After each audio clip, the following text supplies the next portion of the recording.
જય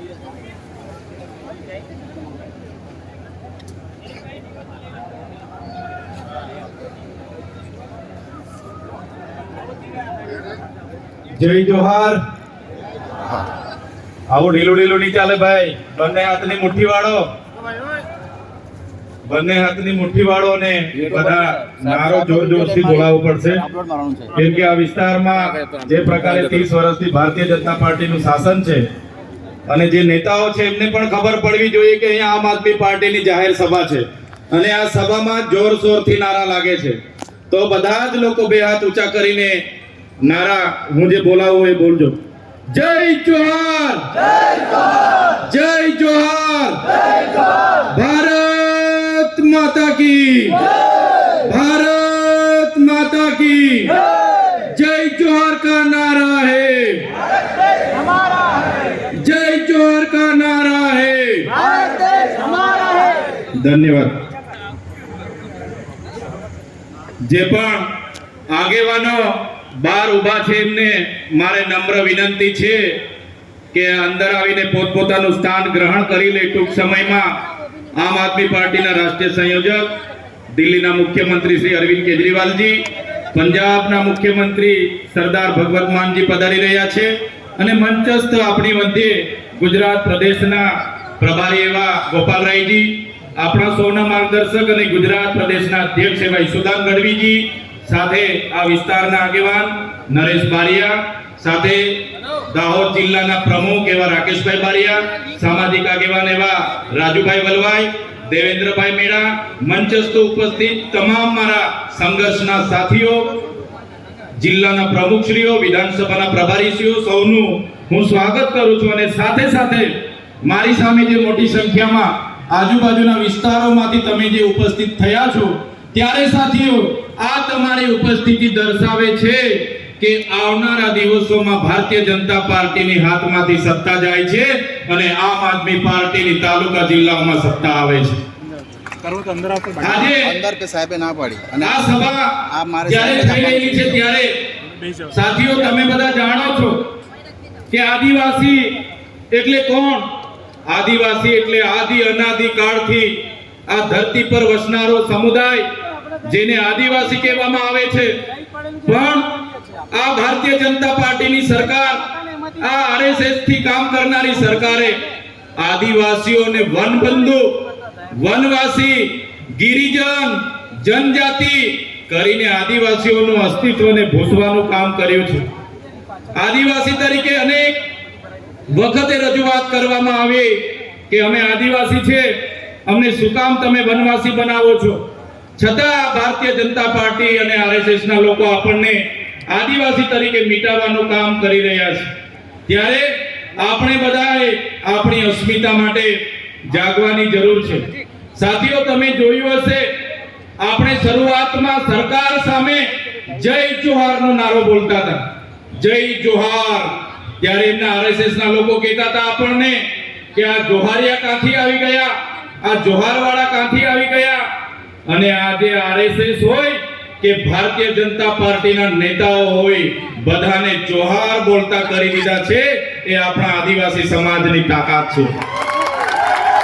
સાથીઓ તમને ખબર હશે, આજથી 3 થી 5 વર્ષ પહેલા આપણે આ વિસ્તારોમાં ભગવાન બિરસા મુંડાની પ્રતિમા મૂકતા હતા, ખાજ્યા નાયકની પ્રતિમા મૂકીએ, રાણા પૂંજા ભીલની પ્રતિમા મૂકીએ, જલકારીબાઈની પ્રતિમા મૂકીએ, ગુરુ ગોવિંદજીની પ્રતિમા મૂકીએ. ત્યારે આ આરએસએસ અને ભાજપના લોકો આપણને કહેતા હતા કે આ લોકો આ વિસ્તારમાં નક્સલવાદ પેદા કરશે, અહીંયા બિરસા મુંડાની પ્રતિમા તમારે નહીં મૂકવાની. આજે તમારી જાગૃતિ એટલી આવી ગઈ છે કે આ ભારતીય જનતા પાર્ટીના લોકોને આજે જનજાતીય ગૌરવ દિવસ ઉજવવાની મજબૂરીમાં ફરજ પડી ગઈ છે. આ આપણી બધાની તાકાત છે. આજથી પહેલા કોઈ બિરસા મુંડાજીને યાદ નહોતા કરતા. તમારી જાગૃતિ આવી ગઈ, તમે ખલનાયક બિરસા મુંડા, જનનાયક બિરસા મુંડાની વાત મૂકતા ગયા. આજે દેશના વડાપ્રધાનને પણ ડેડિયાપાડામાં આવીને બિરસા મુંડાજીની પ્રતિમાને ફૂલ અર્પણ કરવું પડે. એ પ્રતિમા મૂકવા વાળા ચૈતર વસાવાના અમારી ટીમ હતી સાથીઓ. ત્યારે આ આપણી જાગૃતિ છે. આપણા ધરતી પર આ વિસ્તારમાં આપણા જે આઝાદીના સંઘર્ષના સાથીઓ આઝાદીમાં શહીદ થયા, એ ચાહે કાજિયા નાયક હોય, ટાટિયા મામા હોય, ગુરુ ગોવિંદજી હોય, બિરસા મુંડાજી હોય, કે આપણા રૂપસિંહ નાયક હોય, આપણા જોરિયા પરમેશ્વર હોય, આપણા આ વિસ્તારના નાયકોએ પણ 1857 ના જંગમાં ભાગ લીધો, શહીદી વોરી, અંગ્રેજોને મજબૂર કર્યા. આ દાહોદમાં રેજિમેન્ટ બનાવવું પડ્યું, ભીલ રેજિમેન્ટ બનાવવું પડ્યું. એટલી જોરશોરથી આપણા આદિવાસી પૂર્વજો આઝાદી માટે લડ્યા. આપણે જ્યારે દેશની વિકાસની વાત આવી, આપણે જ્યારે ગુજરાતની વિકાસની વાત આવી, એ દાહોદ હોય, છોટાઉદેપુર હોય, એ નર્મદાના આદિવાસીઓ આજે ગાંધીનગરમાં જે મોટી મોટી બિલ્ડિંગો દેખાય છે ને, ગાંધીનગરનું જે સચિવાલય બન્યું છે, એ સચિવાલયમાં પણ દાહોદના આદિવાસીઓનો પરસેવો છે.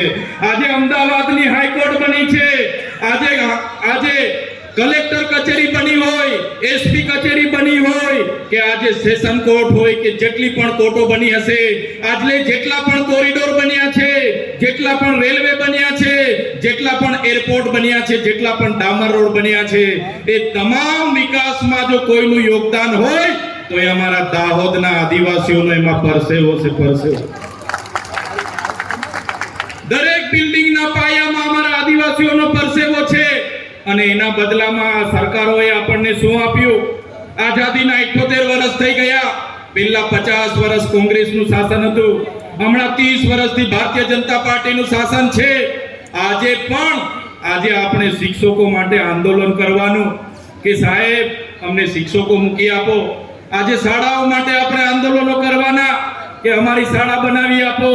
આજે નોકરીઓ માટે શિક્ષિત બેરોજગારો આંદોલન કરે, આજે આપણા ખેડૂતો આંદોલન કરે. આજે જે લોકો અહીંથી ભાગ્યા ખેતી કરવા માટે સૌરાષ્ટ્રમાં ગયા છે, એમને વળતર નથી મળ્યું, ભાગ્યા લોકો આંદોલન કરે. આજે આપણા વિસ્તારમાં આપણા અધિકારો માટે આંદોલન થાય, નર્મદાનું પાણી અહીંયા મળે એના આંદોલન થાય, નળ સે જલનું પાણી પીવાનું મળે એના આંદોલન થાય. પણ સરકાર આંદોલનને નિરાકરણ લાવવાની જગ્યાએ પોલીસનો ઉપયોગ કરીને લાઠીચાર્જ કરે છે. આપણા નેતાઓને દબાવવા માટે ખોટા કેસ કરે છે. આ મંચ પરથી એ નેતાઓને પણ કહેવા માંગુ છું, એ ભાજપના નેતાઓ કાન ખોલીને સાંભળી લે.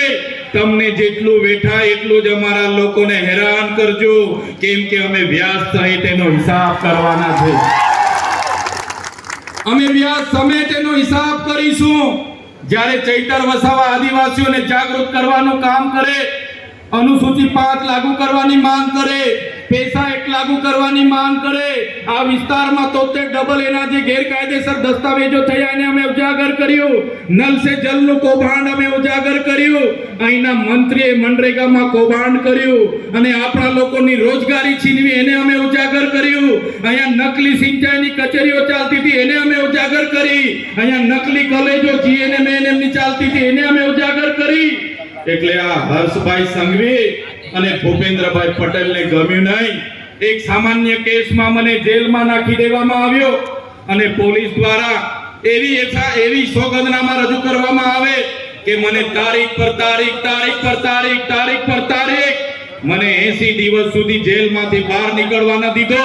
વડોદરાની જેલમાં મને વેદના આપવામાં આવી, યાતના આપવામાં આવી અને કહેવામાં આવ્યું કે તમે આદિવાસીઓ માટે કેમ લડો છો, તમે ગરીબો માટે કેમ લડો છો, તમે ભારતીય જનતા પાર્ટીમાં આવી જાઓ, નહીં તો તમારું રાજકારણ ખતમ કરી દઈશું.